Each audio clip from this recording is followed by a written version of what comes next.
Well, the National Drug Law Enforcement Agency says there will be no sacred cows in its fight against drug abuse in the country and warns politicians against getting caught in the trade. The chairman of the agency, Brigadier General Buba Marwa, made this assertion while briefing status correspondents at the presidential media briefing in the presidential villa. Tai Amodu has the report. The resumption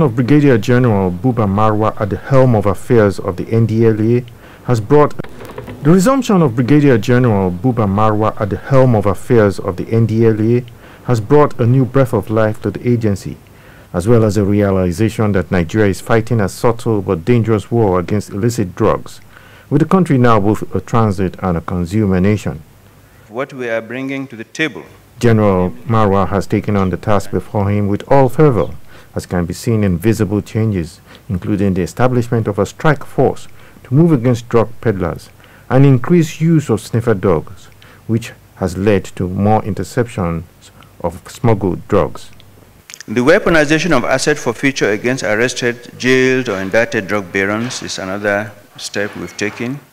As part of the broader operation, the agency also shifted gear in its tactics to aggressively pursue the brains behind drug trafficking networks using a combination of laws.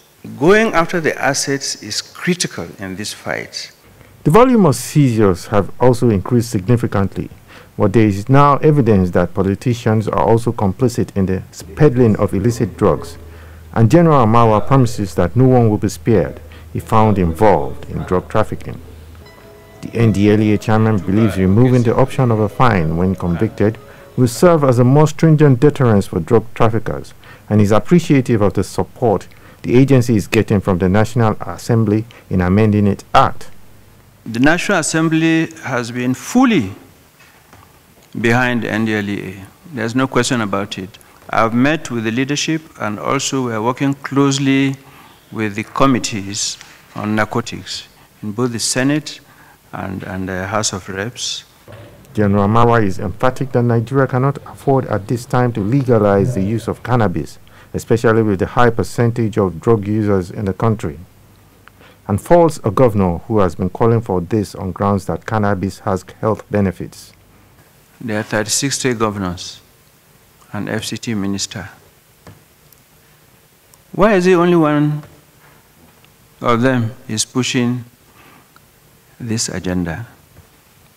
Definitely, I agree with you. There's money for those people in those countries who have legalized it. But the issue that we must answer is whether we and them face the same situation. Because you have to look, is it money or is it life? We have to be very clear. By the time you legalize cannabis, everybody will be smoking it. The money you are expecting, you'll be building rehab centers with it. The NDLEA chairman is optimistic that the fight against drug abuse can be won with more enlightenment campaigns and the help of more stakeholders who have chipped in to ensure a lot more addicts are rehabilitated.